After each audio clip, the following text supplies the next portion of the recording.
Ouh, bonjour mes gagnants.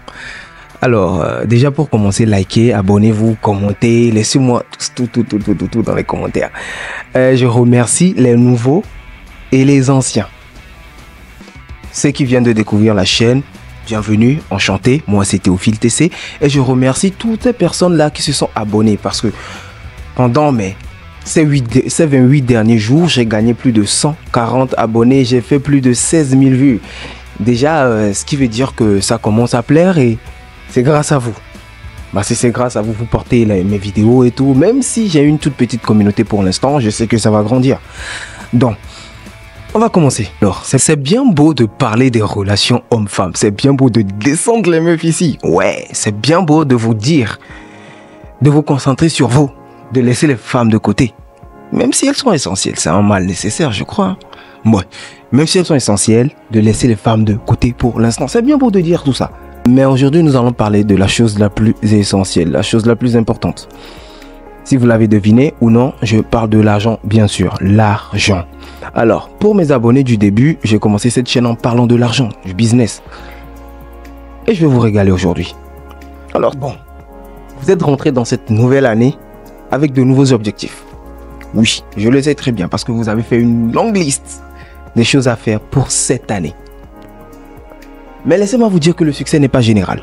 Oui, le succès n'a jamais été général. Le succès n'a jamais...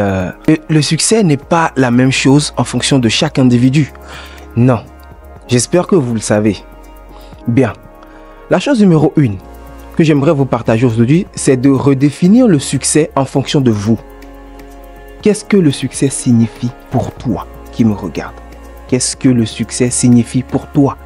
Moi, le succès, ce que ça signifie pour moi, c'est en fonction de ce que je veux faire. C'est en fonction de l'objectif que je veux atteindre. Le succès n'est pas seulement défini par l'argent. Le succès n'est pas seulement défini par les choses matérielles qu'on peut obtenir. Non, pas du tout. Le succès pour un astronaute, c'est d'aller sur la Lune. Il s'en bat les couilles de l'argent. Le succès pour un footballeur, c'est de remporter la Champions League, c'est de remporter le Ballon d'Or. Il s'en fout de l'argent, même si c'est nécessaire. Le succès pour un pauvre, c'est de devenir riche. Le succès pour un physicien, c'est de remporter le truc qu'on dit là. Le prix Nobel. Le succès pour un scientifique, c'est de remporter le prix Nobel. Le succès pour un médecin, c'est, je ne sais pas, le succès pour un acteur, par exemple, c'est de remporter l'Oscar, c'est de remporter le Golden, je ne sais pas trop. Donc, j'espère que vous comprenez ce que je veux dire. Alors, qu'est-ce que le succès signifie pour toi qui me regarde? Qu'est-ce que le succès pour toi? Parce qu'il est essentiel de savoir ou bien de définir ce que le succès signifie pour toi personnellement. Ça, c'est la première chose. Qu'est-ce que le succès signifie pour toi? Donc, il va falloir que tu te poses, faire de l'introspection, que tu te poses des questions et que tu trouves ce que c'est que le succès pour toi. Peut-être le succès pour toi, c'est de construire une grande maison. Peut-être que le succès pour toi, c'est de construire un hôtel. Peut-être que le succès pour toi, c'est tout simplement mettre ta famille à l'abri. Peut-être que le succès pour toi, c'est de gagner 1 million. Peut-être que le succès pour toi, c'est d'aller à Dubaï. Peut-être que le succès pour toi, c'est bla bla bla bla bla bla, etc. Donc, le succès n'est pas la même en fonction de chaque individu. Alors, je te pose encore la question. Qu'est-ce que le succès signifie pour toi? Qu'est-ce que la réussite signifie pour toi? Voilà le premier step. Il va falloir que tu redéfinisses ce que c'est que le succès pour toi. Bien, mais après avoir défini tout ça, j'aimerais qu'on parle maintenant de l'argent. Qu'est-ce que c'est que l'argent? Qu'est-ce que c'est que l'argent? Mesdames et messieurs, laissez-moi vous dire que ce billet de 10 000 francs, une liasse comme ça, d'1 million, c'est la même chose. Oui. C'est la même chose. Pourquoi je dis que c'est la même chose? L'argent n'est pas réel. Je sais que tu vas te dire, mais qu'est-ce que le gars la raconte? L'argent n'est pas réel. Alors, qu'est-ce que l'argent? Qu'est-ce que l'argent? Ouais, je sais que tu vas te poser la question. L'argent, c'est le billet. Non, l'argent n'est pas ce billet que je viens de vous montrer. Donc, 10 000 et 1 million, il n'y a pas de différence. Il y a juste beaucoup de billets qui séparent les deux. Qu'est-ce que l'argent? Alors, laisse-moi te dire aujourd'hui que l'argent, c'est ton cerveau. L'argent, c'est les idées qui se trouvent dans ton cerveau. Donc, aujourd'hui, laisse-moi te dire que tu es riche. Laisse-moi te dire que tu es né riche. Tu es riche. Là où tu es actuellement, tu es riche. Les idées dans ta tête définissent ta fortune. Les idées dans ta tête, c'est ça qui fait ta fortune. Qu'est-ce que l'argent? L'argent sont les idées qu'on a. Si tu arrives à ressortir ces idées, tu vas les transformer en argent, n'est-ce pas? L'argent, c'est les idées qu'on a. L'argent, c'est ici, dans notre tête. L'argent, c'est pas ce biais-là. Tout déganglé. C'est pas ce biais. Ouais. L'argent, c'est pas ça. L'argent, c'est pas le liasse de billets que je viens de te montrer. Non. L'argent, ce n'est strictement pas ça. L'argent, c'est ici. Ton argent, c'est ici. Ton argent, c'est dans la poche des autres. Ton argent, c'est l'idée que tu vas développer pour l'attirer. L'argent, c'est pas ce biais. L'argent, c'est ici. Mark Zuckerberg était riche d'avance, oui. Il était riche d'avance. Je disais qu'il était riche d'avance parce que l'idée de créer Facebook était dans sa tête. S'il était resté juste comme ça, il n'avait rien fait, bah, il serait seulement, il aurait été ou bien il serait seulement riche dans sa tête, mais pas physiquement. Parce que il n'a pas matérialisé sa richesse, il n'a pas matérialisé son idée, mais il a réussi à mettre en place son idée. Alors, il est devenu l'homme qu'on connaît là, maintenant. Tous ces boss-là que vous voyez, Disney, par exemple, on va prendre Disney, Walt Disney. Walt Disney, c'était un riche. Il était né riche. Un riche. Avec beaucoup d'efforts et de persévérance, il a su matérialiser son idée, il a su matérialiser ce qui se trouvait dans sa tête. Et il est devenu un homme riche. Je ne sais pas si vous comprenez ce que je veux dire. Je ne sais pas si tu comprends ce que je veux dire. Alors, toi qui es là, qui me regarde, tu es né riche. Tu es riche là, actuellement. Quelles sont les idées qui traversent ta tête? Quelles sont ces idées de fortune qui sont dans ta tête? Alors, vas-tu rester là, à croiser les bras, croiser les pieds et regarder les autres réussir? Ou bien vas-tu te poser très sincèrement, et passer à l'action pour matérialiser ton idée, pour matérialiser ce qui se trouve dans ta tête. Et enfin, matérialiser ton argent, matérialiser ta richesse. Je te pose la question, la balle est dans ton camp. Mais ça ne suffit pas. Il y a un truc qui trompe les gens d'habitude. C'est le fait d'avoir cet objectif-là que oui, jusqu'à la fin de l'année, je vais faire ci, je vais faire ça. Aujourd'hui, je vais vous apprendre un truc. Si au début de l'année, vous avez un objectif et vous vous dites que jusqu'à la fin de l'année, je vais obtenir telle chose, c'est ça qui fait que vous n'y arrivez jamais. Alors aujourd'hui, je vais vous partager ma méthode. Qu'est-ce que moi, je fais concrètement? Au lieu de me dire que jusqu'à la fin de l'année, je vais obtenir telle chose. Moi, mon année, je le vis sur 3 mois. Oui. Je vis plusieurs années dans une seule année. Oh oui, je sais que c'est débile. Non, je sais pas. Peut-être que c'est incompréhensible. Je sais pas. Peut-être que tu ne comprends pas.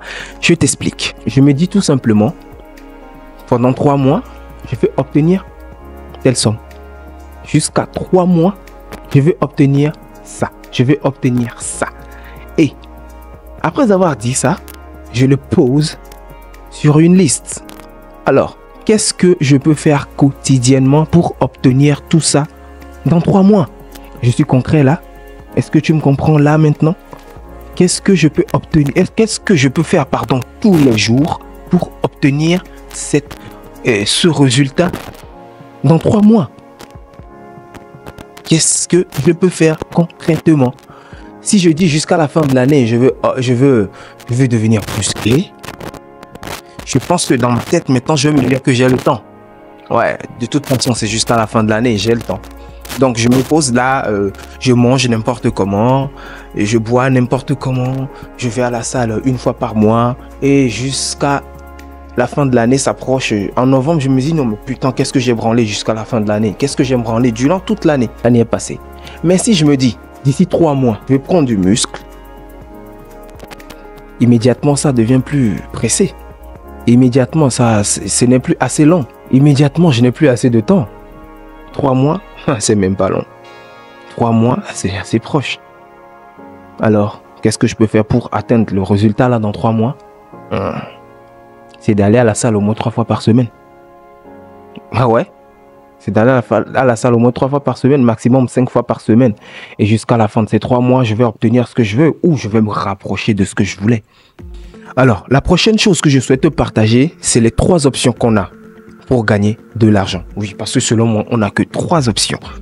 Tout court. Alors, la première option, c'est quoi?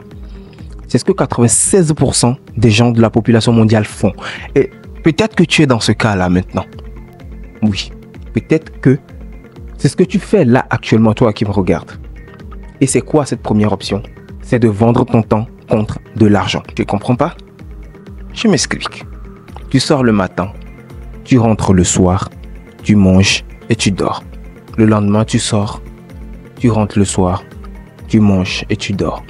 C'est le fait de s'épuiser mentalement, physiquement, pour enrichir quelqu'un d'autre. C'est le fait de s'épuiser, de travailler pour quelqu'un d'autre.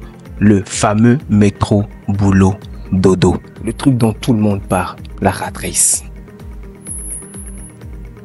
Tu sors, tu vas au boulot, tu t'épuises, tu emmagasines tout le stress en toi jusqu'à en être dépressif. Mais quand même, tu continues. Parce que tu es accro à la sécurité. Parce qu'à la fin du mois, tu perçois quelque chose. Parce qu'à la fin du mois, tu es sûr que ça va tomber. Tu es sûr que l'argent là va tomber à la fin du mois. Alors, je ne dis pas que cette première option, c'est pas la bonne. C'est pas une bonne chose, non. Beaucoup de gens aiment ça. Beaucoup de gens l'aiment. Et ils sont dedans. Alors, si c'est ce que toi, tu aimes, tu peux rester dedans. Il n'y a pas de souci. Mais ici, on ne partage pas ça. Ici, on ne partage pas cette mentalité. Toi et moi, on rêve de mieux maintenant. Et si on rêve de mieux, quoi de mieux que peut-être de se pencher vers la deuxième option qui est d'investir. Alors, l'investissement, c'est ce que font la plupart des personnes qui font la première option. Tu vas dans ton boulot, tu travailles, on te paye, tu économises un peu pour investir. Ah, mais laisse-moi te dire que si tu n'investis pas bien, tu vas te faire bouffer. Oui, tu vas te faire bouffer. Et malheureusement, un bon investisseur est seulement représenté par 3% de la population mondiale. Ouais, 3% de la population mondiale. Parce qu'être un bon investisseur, c'est pas une chose facile. Malheureusement, les gens de la première option, que je vais appeler les rats, se font bouffer tout le temps leur argent à force de mal investir, à force de verser leur argent dans les mains des mauvaises personnes. Et c'est quoi la troisième option qu'on a? C'est la meilleure. Écoute-moi bien. Si tu veux faire fortune, si tu veux devenir riche, je ne dis pas que tu vas devenir riche en étant quelque part ou en investissant. Mais si tu veux devenir riche, écris-le quelque part là maintenant. Tu vas devoir résoudre un problème. Tu ne comprends pas? Mark Zuckerberg, le fondateur de Facebook, a résolu un problème en connectant les gens. Tu comprends?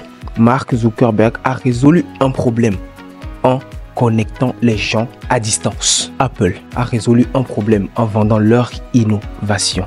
Elon Musk a résolu un problème en se lançant dans la course aux fusées. C'est parce qu'il veut résoudre un problème qu'il se lance dans la course à la Lune. La course vers la Lune ou à la Lune, je ne sais pas trop. Alors, la troisième option, si tu veux devenir fortuné, c'est de résoudre un problème. Alors, je ne te dis pas de résoudre un problème, d'aller chercher un truc très difficile à résoudre. Non, on est plus de 8 milliards sur Terre, mon gars. On est plus de 8 milliards sur Terre. Donc, je vais t'apprendre un truc, je vais te montrer un truc. Il suffit juste de te poser, mettre sur une feuille de papier ce que tu veux faire, ce que tu aimerais devenir. Ce que tu aimerais devenir. Après avoir fini de déterminer ça, et toi face à la concurrence, trouve quelqu'un qui le réussit déjà mieux que toi. Trouve quelqu'un qui le réussit mieux. Rien ne se crée, rien ne se perd. Tout se transforme. C'est pas toi qui va créer quelque chose. Non. Il suffit juste de copier. Il y a plusieurs pâtes dentifrice, non? Et eux toutes promettent de blanchir les dents, de guérir les caries dentaires, de guérir, etc., etc. Toutes ces entreprises qui font ces pâtes dentifrice-là, ils font des chiffres d'affaires, non? Il suffit juste de copier cette personne-là qui réussit mieux. De suivre à la lettre ce qu'il dit, tu vas réussir. Alors, la dernière chose que j'aimerais te partager, je l'ai déjà dit et je le dis toujours, c'est de contrôler ton entourage. Oui, je sais que tu as déjà entendu n'importe où on dit tu deviens la moyenne des personnes que tu deviens la moyenne des personnes que tu fréquentes, ou je ne sais pas trop. Ouais, si on part sur le cliché du développement personnel, tu deviens ce que tu consommes. C'est totalement vrai. Je vais te raconter l'anecdote là. Arrivé à un moment de ma vie, je suivais des histoires d'horreur sur YouTube. Genre, je sais pas trop, c'est devenu comme un truc pour m'évader un peu quand je suis fatigué et tout. Donc c'était un gars qui racontait des histoires d'horreur qui se sont passées en France, aux États-Unis, au Brésil et tout ça. Et moi, ce qui me fascinait, c'est comment est-ce que ces meurtriers-là fonctionnent, pourquoi ils font ça. C'est un truc qui me fascinait beaucoup. Le truc là qu'on dit que tu deviens ce que tu consommes, ça a commencé à faire effet sur moi. Un jour, je me suis surpris en train d'avoir des pensées de meurtrier. C'est pas pour te faire peur, ouais. Mais d'un jour à l'autre, je me surprends à avoir des pensées pour tuer. Dans ma tête, c'est dans ma tête que ça se passait. Alors, tu deviens ce que tu consommes. Tu deviens ce que tu manges. Si tu manges de la malbouffe, j'imagine ce que tu vas devenir. Un gros. Mais au contraire, si tu vas à la salle de sport, tu vas devenir musclé. Si tu consommes des contenus abrutissants sur les réseaux, tu vas devenir bête. Mais au contraire, si tu lis, tu vas apprendre beaucoup de choses. Tu seras beaucoup plus intelligent. Tu auras beaucoup plus de connaissances. On est d'accord? Alors, contrôle ton entourage. Je ne parle pas forcément des gens, mais contrôle ton environnement. Ce que tu fais. Mets la main mise sur ce que tu fais au maximum.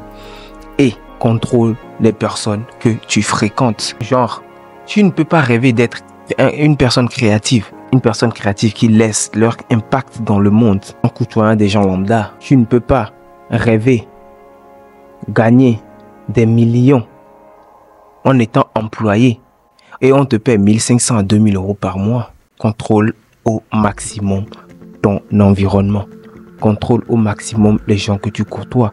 Contrôle au maximum ce que tu laisses rentrer dans ta tête, ce que tu laisses rentrer dans ton corps, ce que tu laisses rentrer dans ton âme, dans ton esprit. Contrôle tout ça au maximum.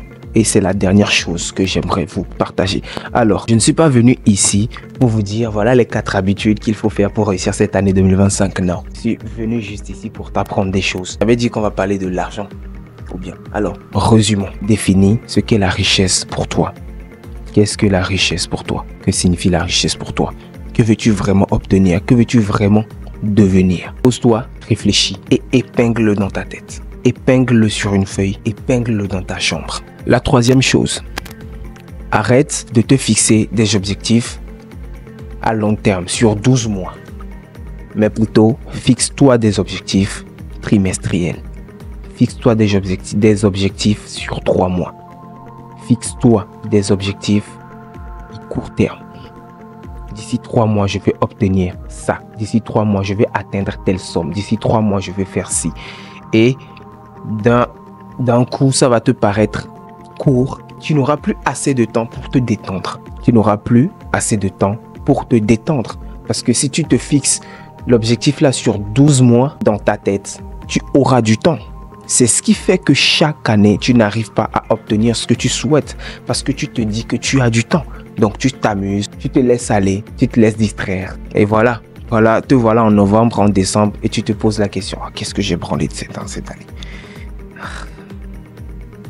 Alors, à partir d'aujourd'hui, fixe-toi des objectifs à court terme et mesurables. La quatrième chose, il y a plusieurs façons de gagner de l'argent. Oui. L'option numéro 1. Aller travailler pour quelqu'un, vendre ton temps pour de l'argent. Ouais. On dit le temps c'est de l'argent, le temps est précieux. Alors si toi ton temps, tu le vends à seulement 2000 € par mois, à seulement 1000 € par mois, à seulement 1500 € par mois, à seulement 30 000 francs par mois, seulement 40 000 francs par mois, tu m'étonnes que tu ne seras jamais riche, tu m'étonnes que tu ne vas jamais atteindre ou bien avoir ce que tu veux. Option numéro 2, tu peux investir. Choisis bien dans quoi tu vas investir. Option numéro 3, qui est la meilleure, c'est de résoudre des problèmes. Alors pose-toi, fais une étude de marché, cherche quelqu'un qui réussit mieux que toi et fais exactement ce qu'il suggère. Et fais exactement ce qu'il fait. Tu vas réussir. Et la quatrième chose, qui est la dernière ou bien la cinquième chose, je ne sais pas, c'est de contrôler au maximum ton environnement. C'est de contrôler au maximum tes fréquentations. C'est de contrôler au maximum ce que tu laisses rentrer dans ta tête, dans ton esprit, dans ton cœur, dans ton corps, dans ton âme. C'est de contrôler au maximum, d'avoir la main mise au maximum sur ce que tu laisses rentrer en toi. Merci d'avoir suivi cette vidéo. J'espère que je vous ai aidé. Et on se retrouve dans une nouvelle vidéo. Likez, abonnez-vous, commentez, dites-moi ce que vous en pensez. J'espère que je vous ai régalé. Mes premiers abonnés, genre ceux qui étaient là dès le début. Et on se retrouve dans une prochaine vidéo. Portez-vous bien. Ciao.